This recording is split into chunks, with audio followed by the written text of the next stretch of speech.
So CTV News is reporting that due to rising threats from abroad, as well as climate change, the Canadian Armed Forces are drafting a plan to bolster the Army by creating a civil force made up of 300,000 volunteers. So if this gets approved, you wouldn't be restricted by your age or your fitness level, and your training would be limited to 5 days a year. And in that time, you would learn to shoot, drive a truck, and fly a drone. So, would you volunteer for this? Put me in, coach. Really? Oh, there's a lot of us. There's a lot of us. I am so excited about this. If the Canadian military is listening, call me right now. I'll tell you why I'm so excited about this. I come from a military family in the sense that my dad, he was in Portugal. He was born and raised in Portugal. This was my dad when he was in his early 20s. What's up, Portugal? And so I was raised already with a lot of a military mentality. And military mentality is not just self-discipline and all of these things. It's the idea of giving back. It's the idea of understanding when you are attacked, you have to be prepared. My dad always says, if you're gonna go into war, you better have your weapons. And he usually says it metaphorically. But he comes from a part of the world where they understand war. Any of our relatives who are older, if you're from Europe, for example, other parts of the world, they understand war in a way that Canadians, and it's a good thing, we don't understand. We don't know what it means to actually defend your territory. So I would do this because I come from that world, that thinking. I have my emergency go bags with all of my emergency stuff ready to go. I'm not even joking. The survivalist in me gets really excited.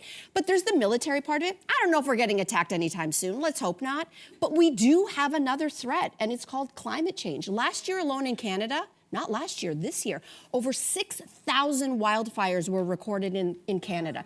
And we know what wildfires do to a community. If you get trained to actually help, mobilize, sort, get things together, I mean, it's not just the threat of others, it's the threat of Mother Nature. So sign me up. Sign me up. All right, so what about you, Gigi? You ready to serve? You know what? Okay, you sold me. Like, wow, that was great. What just came out of your mouth? Like, damn. Come over to my place. Yeah. You'll be good. You'll be good. The part that is very shocking to me is 5 days a year of training. Not enough or too much? Not enough. Are you kidding me? Yeah. Like, I would want more. I think that people need more. Like, regardless of your fitness level or whatever, I would expect like maybe once a week.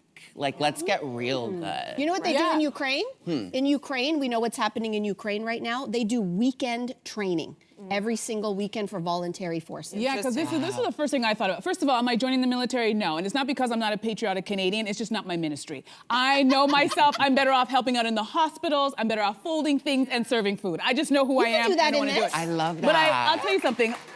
I was looking at the things that they were saying when we mentioned the intro.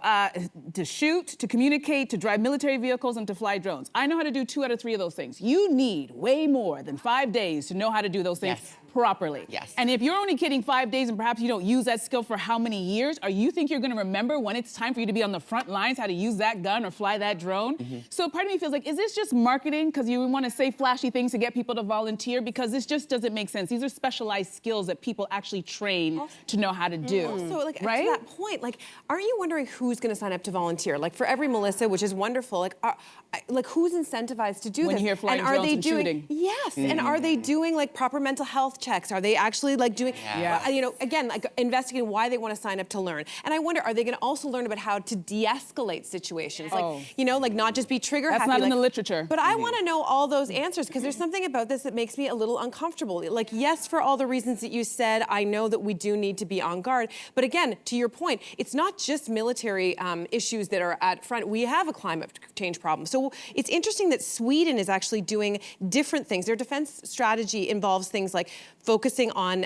creating the ability of an entire society to withstand a crisis. They include packing emergency kits, protecting animals and pets and cows. I could do that. That's part of their I could do that. I'll protect the dogs. I'll take the dogs. I want to know a more holistic vision for this before I think we all get on board. I think we should be asking more questions. Yeah, absolutely. Good point.